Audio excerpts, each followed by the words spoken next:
What's up today, 49ers faithful? I'm Drew Kerr. This is 49ers Sports Talk.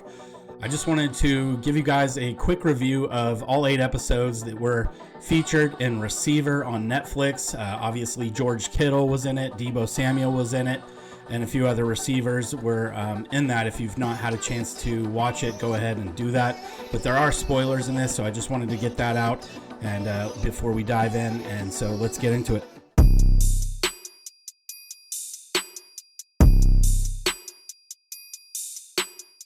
All right, so episode 1 is called Great Expectations. It's Great Expectations Part 1.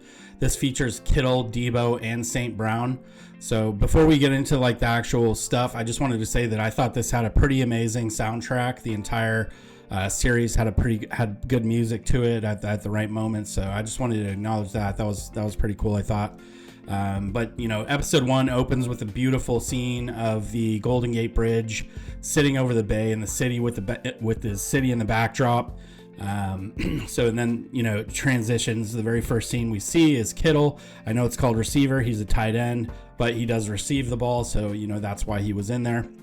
But it transitions to Kittle signing a gazillion jerseys and red Niners helmets. You know, they're all kind of situated behind him. And it's just pretty amazing to me that like they sit there for hours and hours and hours and just sign jerseys and sign helmets. And, you know, they probably only do it one day or a few days out of the year, but it seems pretty grueling. I don't know about you, but I got carpal tunnel just watching that. So after that, it kind of transitions. They give a little bit of feedback. Kyle Shanahan and Brock Purdy kind of give small sound bites on what encompassing what Kittle means to the team. And there was some really good information in there, even though it was very short. Like, you know, they kind of just encapsulate what Kittle means to the team and how vital he is. Like, if the Niners were to, knock on wood, lose Kittle for any amount of time, we'd see a significantly different offense, similar to what we saw with, and we'll get into that in a little bit, but, you know, when Trent Williams went out and Debo went out, the offense was completely different, as we know. From there, it kind of moves on to Debo, and he's boxing, he's training, he does that every offseason. He's kind of been doing it similar to like Frank Gore and some of these other guys did in the offseason when they're training. You know, and so then they move on, and Debo starts talking, and he references the movie Friday, and that, you know, his dad gave him that nickname because he, as a small child, would like just kind of like punk kids and take their stuff and take their toys, and just so naturally his dad started calling him Debo. And then they just kind of transition into the funny scene where Debo's riding up early in the movie. The Debo from Friday is riding up to Craig and Smokey sitting on the porch, and then kind of just stares him down. He doesn't start checking them for their stuff yet. But, you know, there was a lot of cool, like, integrated little scenes like that from movies. And I think it was very creative the way that they did that. And then then they kind of got into the Super Bowl 54 a little bit, the loss and kind of the effects on the team. As a fan, obviously, for us, it wasn't fun reliving any of that type of stuff. And then, obviously, you know, episodes 7 and 8, you haven't got there yet, but you can imagine what that would look like. And so as fans, we don't really like reliving these moments, but it was kind of still cool to see, like, the inside information that we got. And they pan to Kittle, and he says, "I will be back with an MFing vengeance," and then he repeats it. And, you know, obviously this is Netflix, so they don't have to bleep any of the language. So there's a lot of vulgarity in this series. So if you have kids that are, you know, maybe 12 and under, you probably want to monitor that, and, you know, because these are idols for some of these kids. So if you have kids of a young age, maybe they don't watch this because it gets pretty graphic, and then some of the episodes down the line kind of get even more graphic, but we'll get to that in a second. Then after, you know, post Debo and Kittle in that episode, they move on to St. Brown and his dad kind of growing up. They show him like there's a scene that stands out to me a little bit, you know, when he's a kid. He's in his peewee football outfit, and he's like crying because they lost, and that's how much it meant to him. Also, I think from a very young age, his dad instilled in both the boys Obviously, his brother plays for the Bears.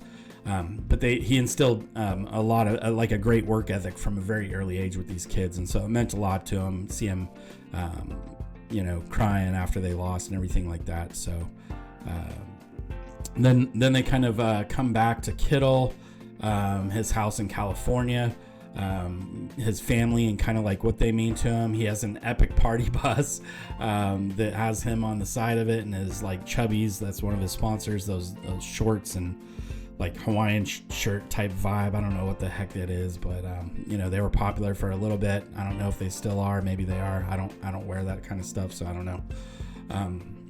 Anyhow, the party bus was pretty cool. The family's in the party bus, and anyway, it was pretty cool. And then it goes into Brock sitting next to Debo after he had an amazing run and catch. This is in the Giants game. And he asks, how do you do that? Like, this isn't high school.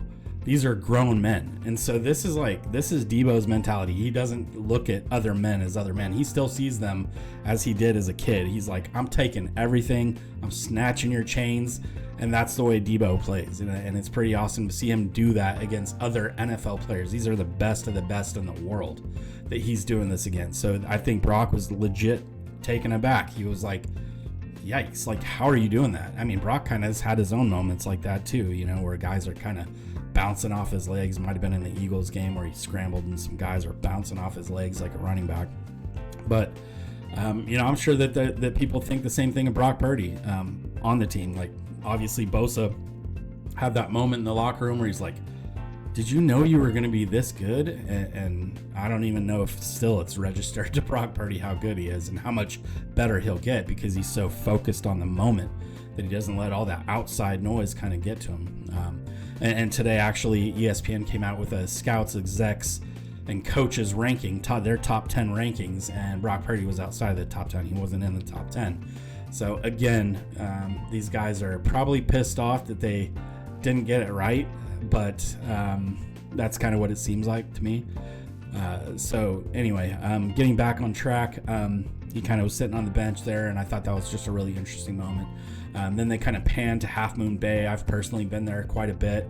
One thing that kind of confused me, though, is like Claire and George Kittle are both like they're there with their dog.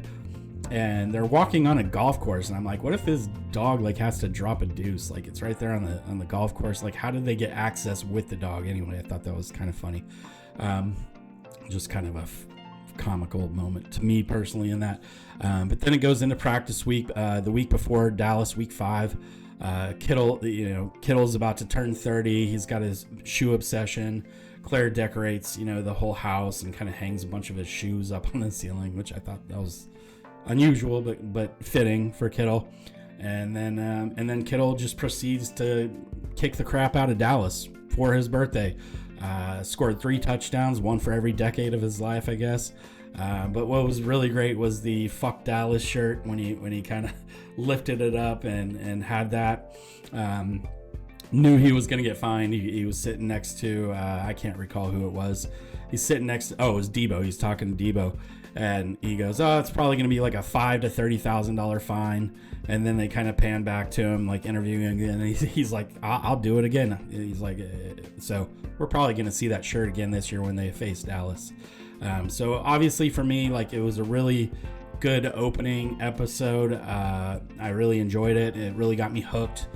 There was a really good hook in that first episode. And so overall, this episode I gave a 9 out of 10. So it was a great start to the show.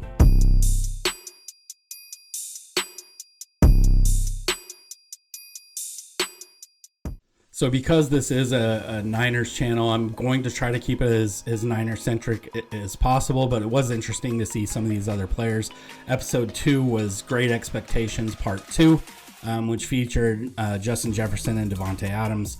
So, it was pretty interesting to see them kind of go in depth. The birth of the gritty.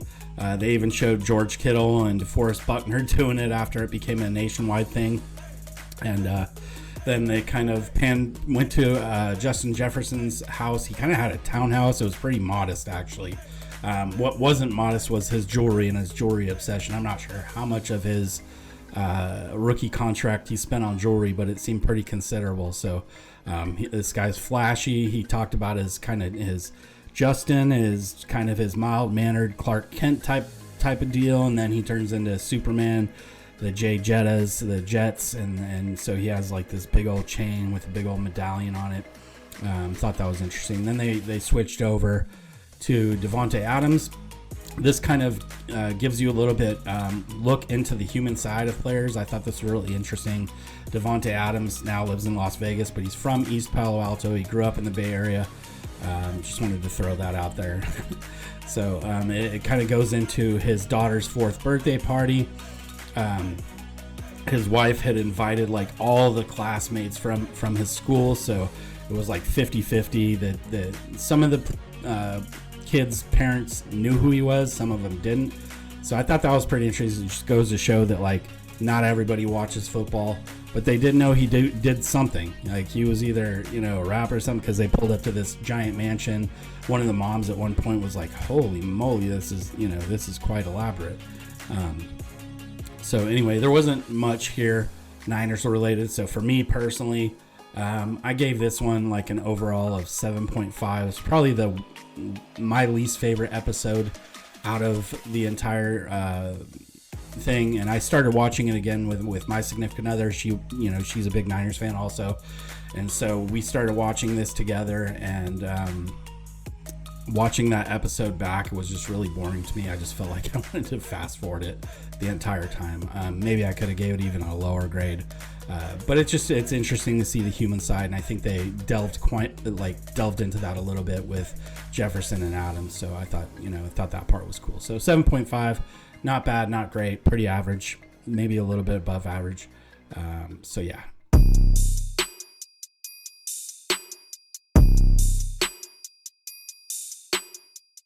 Episode 3 was called Moving Target.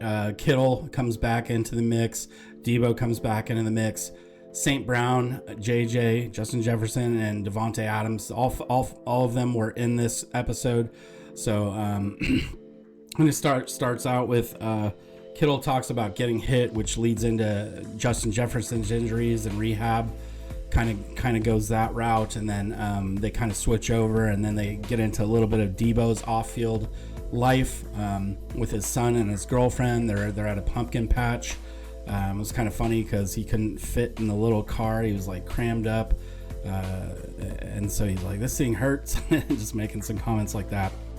Got to see a little bit of Debo's personality and a little bit of the human side, and I'm so glad that this series exists, that Peyton Manning produced this, because it does actually humanize a lot of these people. We start to realize that they're just humans just like us, and they have jobs, and their job is to play professional football.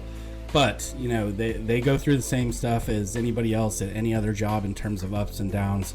I think they've got it a little bit worse. I mean, yes, they're millionaires and stuff like that could help, but like their bodies go through vigorous they just get hammered, and the rehab and processes of trying to get your body ready to be an NFL football player are intense, to say the least. So then they kind of transition into week 6 against the Browns in Cleveland. They kind of show that like pregame scuffle and Debo getting in there and getting everybody riled up, and the ref scolding him, and he's like, "It wasn't me," it was kind of funny to see that.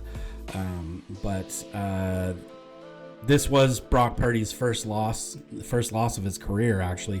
Debo, not counting the game he went out in the first series or whatever it was against the Eagles in the championship game. But this was Purdy's very first loss. So he then Debo obviously fractured his shoulder in that game. So they kind of get into the rehab process with him, and then getting the MRI confirming that it was a fracture. Then he, obviously after that he was out for a few weeks, as we know. Then they go to Monday Night Football, Minnesota, without Debo.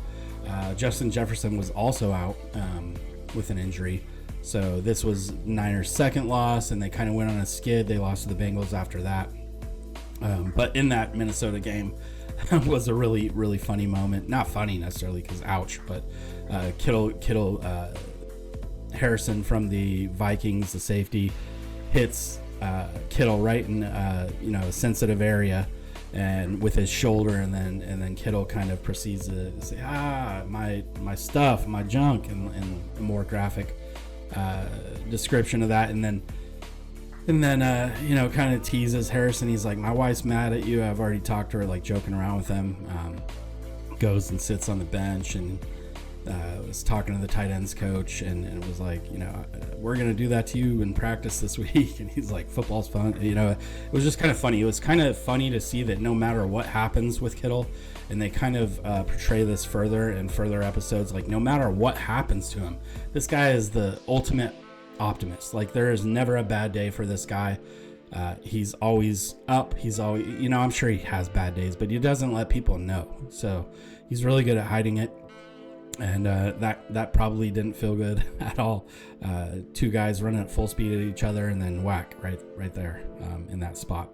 There was one thing I did take away from this Vikings game though, was like, even though the Vikings won, there was a totally different vibe on both sidelines. Like the Niners are a special team. This unit that we're about to watch in 2024, they're going to be just as special. They added a lot of pieces, but they kept the same core guys. They're going to have the same core guys. So there's some strength on this team. There's some mental strength. They've been through a lot together. They always have each other's back. And you could very easily identify that there's a different vibe going on with either team. So you kind of get to see the contrast between a regular team in the NFL and the Niners, locker room and the Niners team, and how they operate and look. So after that, they kind of go into Davante Adams, claims he's going to get killed if he keeps stepping on the field with Jimmy G as his quarterback with all the errant throws.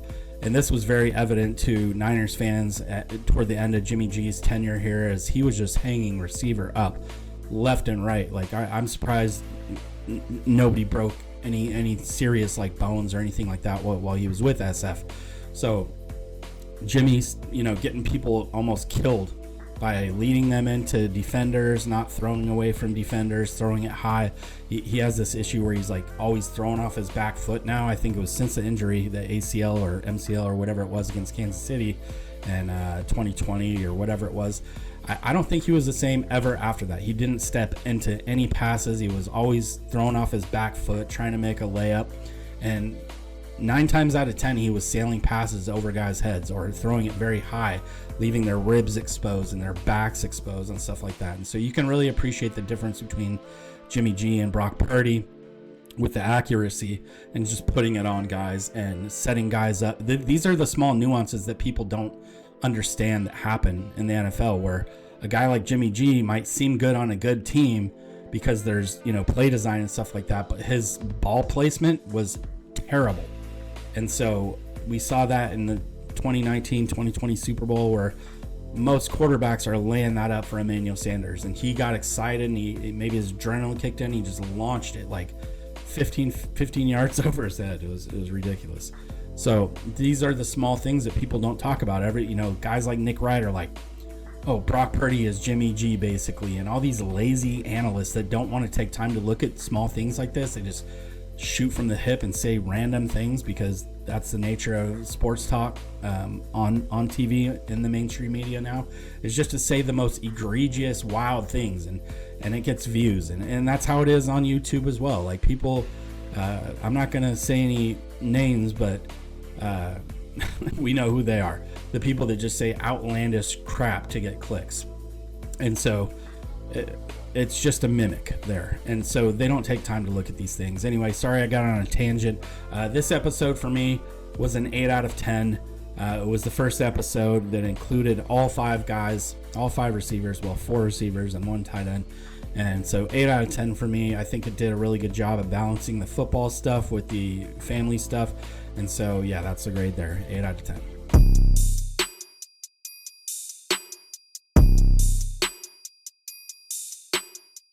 Moving on to episode 4 is called Give Me the Damn Ball. This one focuses a little bit more, I think, on Davante Adams. A couple weeks ago, I had this thought. I was like, it would be a great idea to trade for Brandon Ayuk for Davante Adams, maybe throw in a pick, because he's right around the salary that the Niners were allegedly offering to Brandon Ayuk. And I'm like, Brandon Ayuk is a younger receiver. The Raiders are a younger team. Davante Adams is probably the most polished route runner in the NFL. In fact, there's a scene, I forget which episode, I didn't write it down, but where everybody's giving their top 5 wide receivers, and number 1 on everybody's list, including guys like Justin Jefferson, were Davante Adams. So great route runner, still one of the best receivers, one of the most premier receivers in the entire NFL. So I was like, it would be a good idea to trade him, because he'd fit right in with these guys, these older veterans, and he understands what it means. He wants to win, blah, blah, blah, blah, blah. But then he kind of started showing his true colors. He started getting disgruntled. You could easily see it, and he had reasons to. But one statement that he made kind of made me think that he wouldn't be a good fit, because he started saying wins and losses don't matter for him, greatness matters. And so I think he was saying that in regard to himself. He holds himself to a very high standard, obviously, and that's fine. Most great players do. But the fact, and maybe he didn't mean it like that, maybe I misread it, but the fact that he said wins and losses don't matter to him. When you're in a team sport, wins and losses are the only thing that matters. So maybe he said it out of frustration. I don't really know what to take from that, but for me, I was like, nah, I don't want to trade BA for that guy.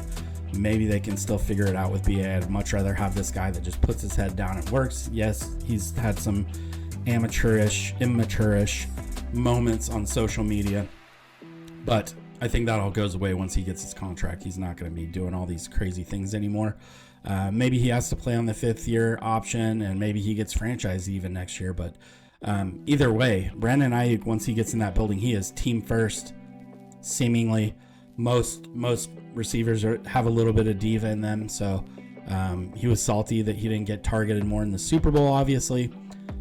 So yeah, I think that keeping BA over Adams, even though Adams gives you another element, he gives you a little bit of leadership and that veteran presence, a little bit more than BA. But for me, that's off the table. I think Larry Krueger had a 3-team, or he talked about a 3-team trade scenario that maybe 49ers Web Zone or one of those had mentioned and talked about. But for me, it's unrealistic anyway. So moving on. Anyway,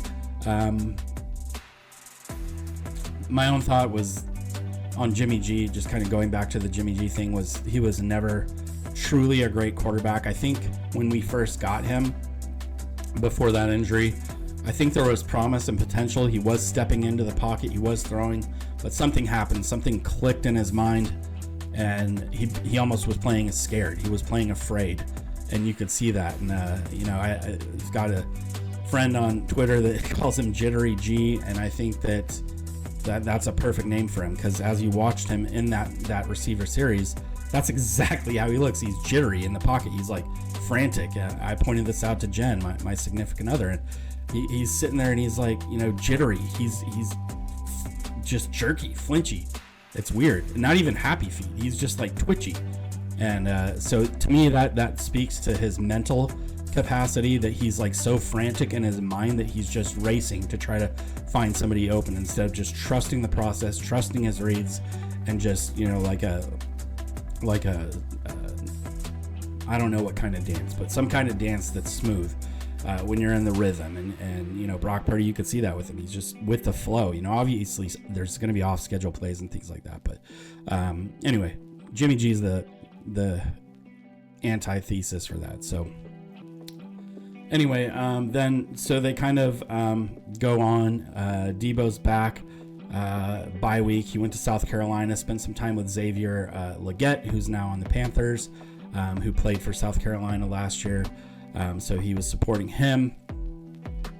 And honestly, I don't know about you guys, this is not a shot at him or anything like that, but when the guy talks, I can't really understand a thing he says. He sounds like Boomhauer from King of the Hill. He's just like, sure, here, man, sure, whatever. I can't understand him. So I just thought that was kind of funny. Every time he talks, I'm like, can we get a translator for this guy? Debo was rejuvenated. That showed in the Jacksonville game. He probably still had a little bit of soreness in that shoulder, but Debo's going to play if he can play. So you can't ever, if you watch this and then say Debo's taking plays off and takes time off, you're wrong. You're flat out wrong. This guy sells out. He plays hard. He plays through pain. You can't take away his toughness. There's no way anybody could ever take that away from him.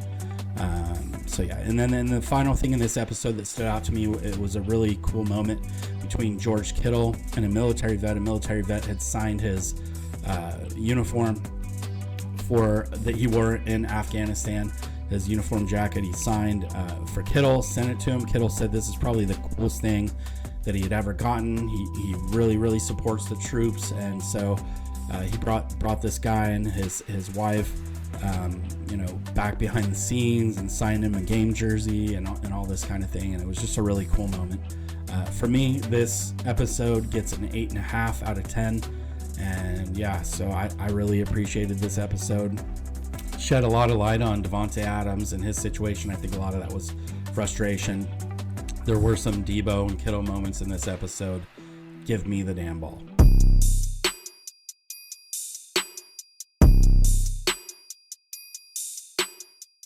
Episode 5 is called Long Road Back. As you get deeper into the episodes, they do become more Niners-centric. This episode was pretty Niners-centric. So it starts with the Niners and Eagles rematch, in which the Niners won 42-19. Kind of showed the mentality there that this team was on a mission to destroy the Eagles, and that's exactly what happened. And we all know that they had, chip on their shoulder coming into this game, and they proved it. They stood on business. So it starts with that. Lots of cool sound bites there. Goes into this was something that I took out of this episode, was that Kittle was praying with the family. He's very close to his family, very close to his friends. They're all close knit. Saw this in episode 1 or 3 when the birthday thing happened for Kittle. I think it was episode 1. The birthday thing for him, with Claire bringing in all his friends and things like that. It was really cool. So, but the coolest part about the Eagles game after that was like Debo basically telling the crowd to shut the F up, and like it was great. It was a great moment for them. It was a great moment, redeeming moment. And then the Eagles fell apart after that. It was almost like we broke Jalen Hurts, we broke their entire team, collapsed the pocket, laid the blueprint, and they just crumbled. They went 1-6, so including their first round exit in the playoffs. So then they showed Justin Jefferson getting hurt. He was spitting up blood at the end of the episode, so it was kind of scary. Pulled him into the tent, but he was coughing. He got hit really hard. I think it was in the abdomen or in the ribs abdomen area. Anyway, it gets further into that in episode 6, so I won't spoil that. Overall, 9 out of 10. This episode was really good. Lots of cool things that happened in this. Wasn't a whole lot of like actual personal opinions that I took out of this. It was just a really cool episode. Very Niner-centric, like I said.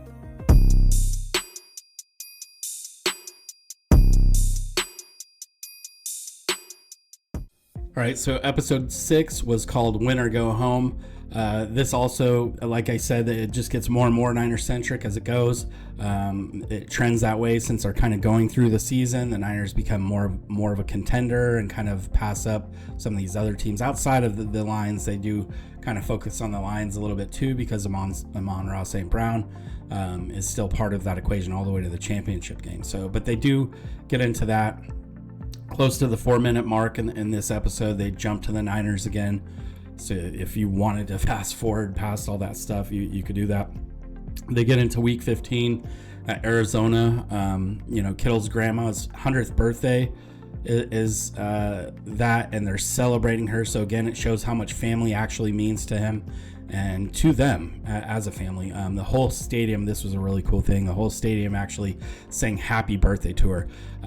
Not a big fan of the Cardinals, obviously. They're a division rival, but they have always been classy. I think there's a mutual respect between Arizona and San Francisco, because we did the same thing for J.J. Watt. Like, we respected him, gave him a standing ovation.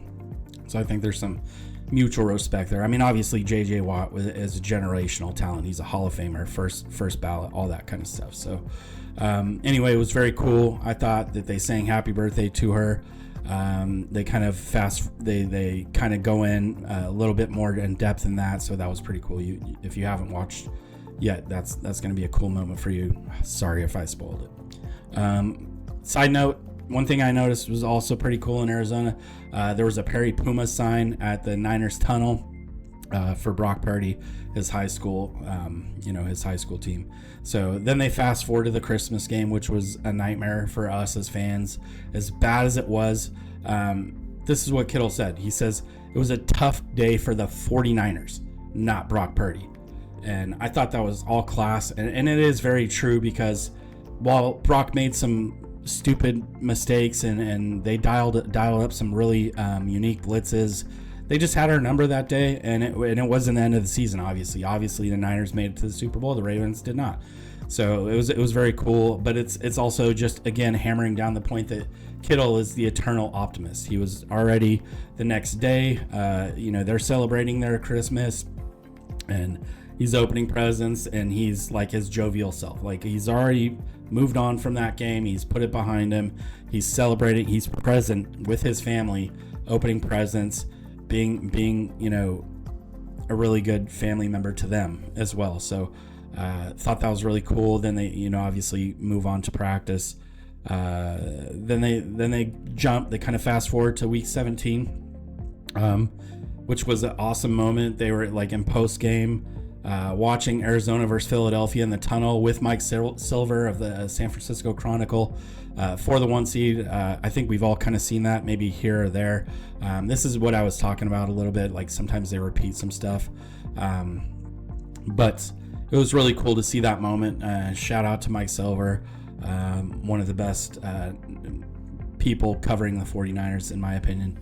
So I'll plug his book too. He's written a book that gives a lot of insight to the 49ers and stuff like that. He probably won't see this, but I'm planning on buying a copy of that. I have not yet. You can get it on pre-order.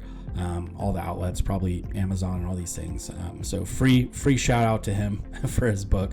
But yeah, it was really cool seeing the team huddle around him and watch that last moment, and Debo was like chanting, "Get the ass, Kyler Murray! Get the ass, Kyler Murray!" And that was pretty awesome to see him all pumped up and rooting for an opposing quarterback. So, and then they also showed, there was some irony there too, because Kittle was talking to Logan Thomas, who, as you know, is now a 49er, post game about the 1 seed. And so maybe that was a little bit of foreshadowing as to what was to come. My overall score on this episode was an 8.5 out of 10, and it was really well put together. These next 2 episodes get very, very, very Niner centric. Davante Adams and Justin Jefferson kind of have little moments here and there, but because it's covering throughout the season, obviously Amon-Ra St. Brown and Debo and Kittle get a lot more attention.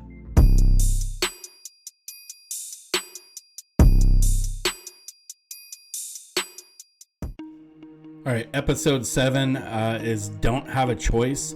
Again, kind of just going with the theme, the last couple episodes, in my opinion, are the best of them.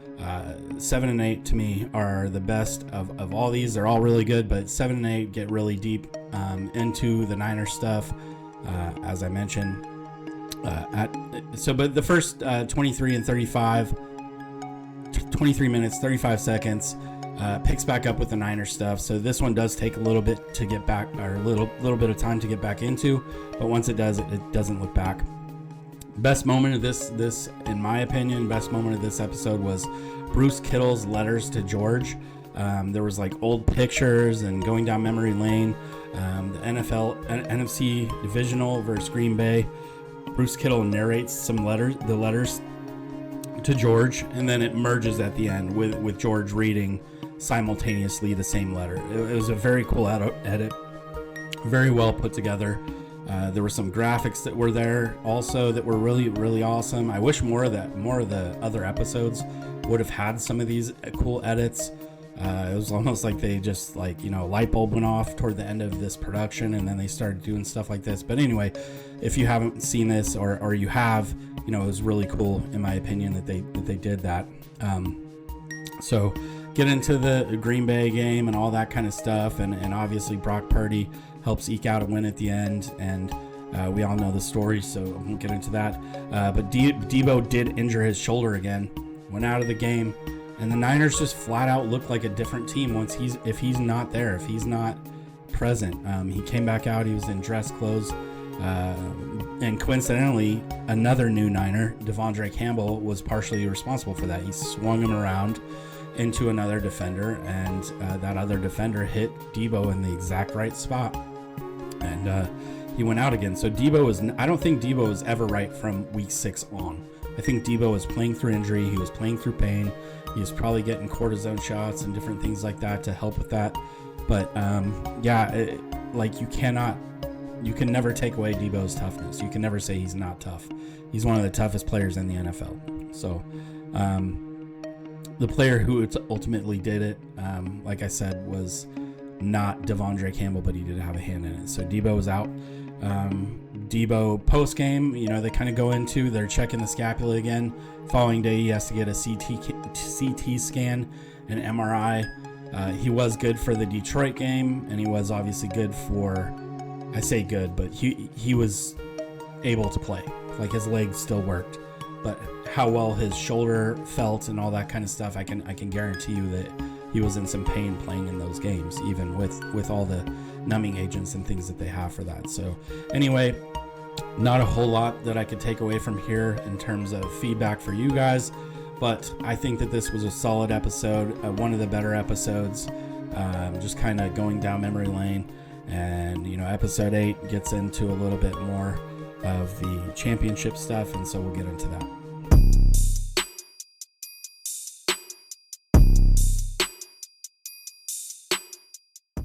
All right, and so episode 8, which is the final episode, is called Leaving Las Vegas. I think that's pretty crystal clear as to why.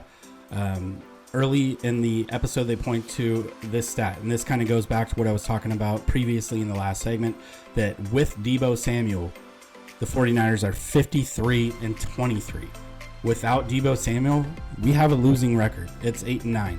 We're 8-9 without Debo. So, huge winning record with Debo. Without Debo, 8-9. So, goes to show you how much Deebo Samuel really means to this offense. And, obviously he's getting up there in age. He's 30 years old, or I think maybe going to turn 30. It could be wrong on that. Maybe late 20s, 30. I can't recall his age off the top of my head, so apologies for that. But he is getting toward, closer to 30, if not 30. And so that he's kind of treated as a running back. That's always the magical number for running backs, when they kind of fall off a cliff in production and kind of just arrow down. But Debo possesses a totally different skill set than running backs in the sense that he can receive. He can take screen passes and take them to the house. He's, usually when he gets these, he's not fending off linebackers or defensive linemen. So in that sense, he is different than a traditional running back. So I think you could see him, go 34, 35 years old and still be productive. I think that that's very feasible. I've seen guys like Andre Johnson, these more physical types, last just a little bit longer. So anyway, just wanted to start with that. The episode does actually start with Amon-Ra before the NFC Championship game. It shows him with his dad and his family at a restaurant in San Francisco. I do think that, I wanted to mention this, I did think that his dad, John Brown, was very funny. Obviously, his mom is from Germany, so both kids speak fluent German, and so there was some translation.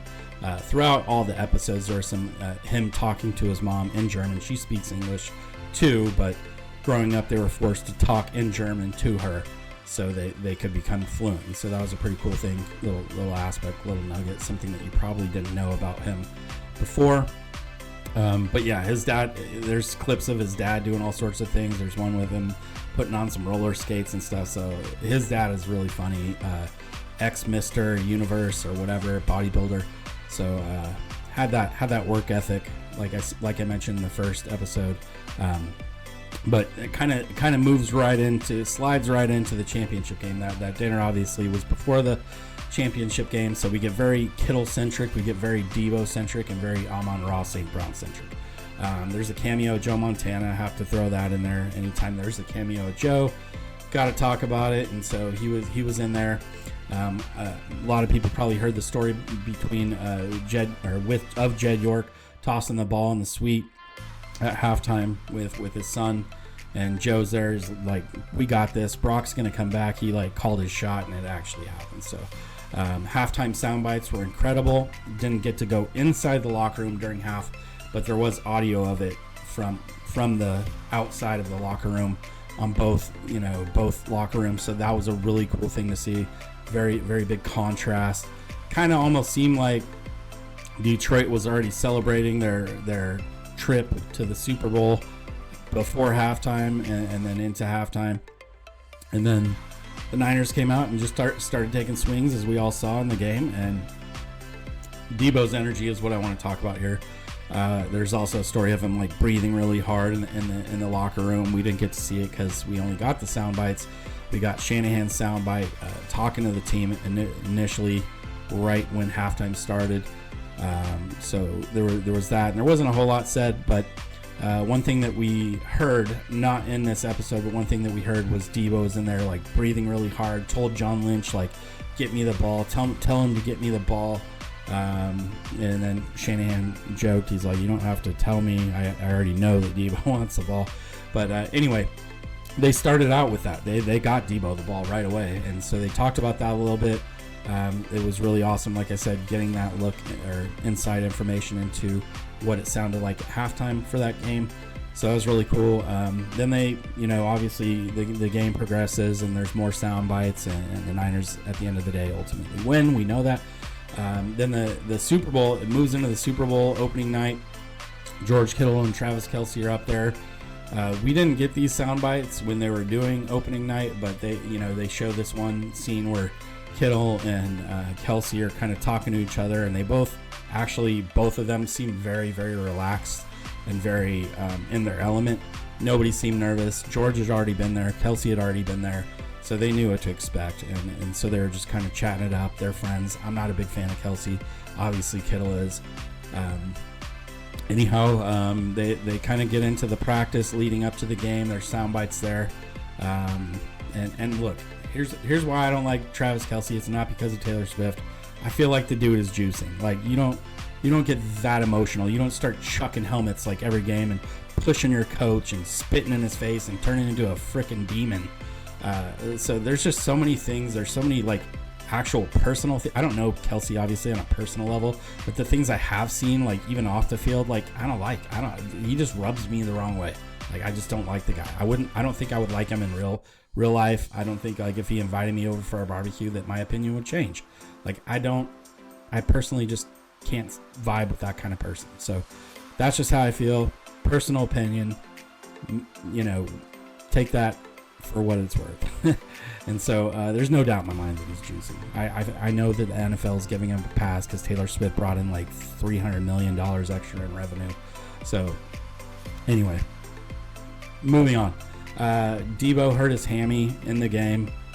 Obviously, Kittle hurt his shoulder in the game. They kind of have a scene where he's going back and he's getting shot up in his shoulder, and then he kind of can move it again and he gets back in there. But he was out, and the Niners suffered from that, him being out for as long as he was. And we didn't really, because the game was so fast paced, that we don't really kind of see these things. So it was very insightful to see that. It gave us a lot of information that we didn't have before. So that part was cool. And he did get back in the game. It just goes to show how tough these two players are. They're so tough. There's a lot of scenes of Kittle like talking himself into being healthy. He's like, breathe in pain, or inhale pain, exhale health. Or I forget how it's phrased exactly, but he's basically like mentally tricking himself into not feeling those things. And so, despite the loss, the biggest thing that I took from this entire episode was that this team is all heart. They didn't, there were some mistakes made along the way, but you cannot say that these guys didn't fight their butt off. You know, I think there's certain players that could have played better. Obviously, we won't get into the details of that because we're talking about this show. But they're, you know, the main guys, the core guys, fought their butts off. You know, even Christian McCaffrey, after he fumbled, he had some great plays in the game.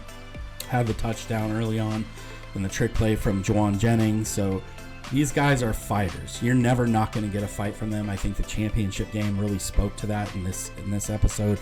So this team is fully all heart, and they're going to give you every drop of sweat. They're going to give you every drop of blood to try to win the game. And I think they need to take that up a notch this year. I think they need to dial it up a notch because they're not going to get a Super Bowl if they don't do that. And Debo tweeted yesterday, I think it was, like, it's not easy to get back to the Super Bowl, and I think that's pretty clear.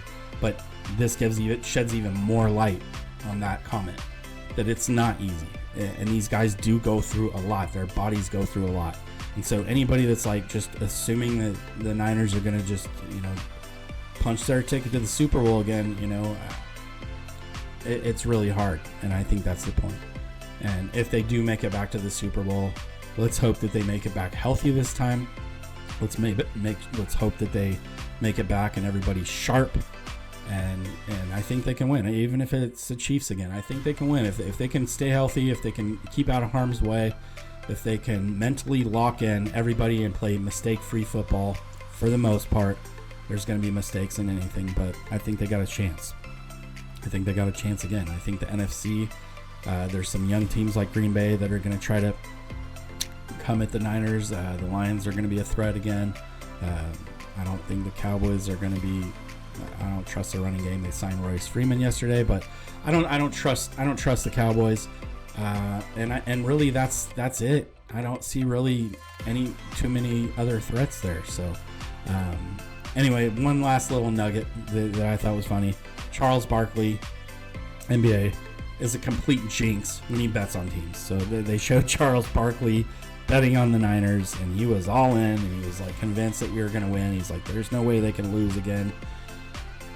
And so this year he's betting on Philly, and I love that because Charles Barkley is a big jinx. So good luck, Philly, in 2024. I guess they're another threat, but to me they're paper tigers. Anyhow, overall, I want to give this entire series an 8.5 out of 10. I think there were some spots where they could have done better, but they missed on some of the organization of the program. Like I said, some of the graphics and things like that could have been mixed in earlier. There could have been less repeat footage of sound bites that we already saw, you know, NFL films and mic'd up type of stuff. I think that we could have gotten a little bit more maybe inside information and not so much like footage that we've already seen. They did give us a lot of new stuff as well, so there was a lot of sideline conversations like the Brock and Debo thing, like how do you do that? We're not in high school anymore. All that kind of stuff. So there were some good nuggets, but there were also just some repetitive things that were in there. So can't give it a 10 out of 10. That's just my opinion. So yeah, overall, really, really good. I was very happy with it. And so give me your thoughts on that. Let's leave some thoughts in the comments, and what could have been better? What did you like? What did you take from this?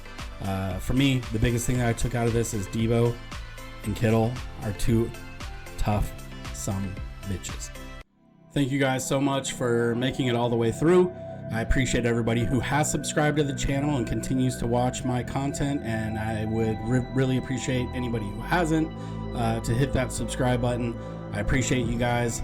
Please also give it a thumbs up on your way out, and we'll see you next time. Take care.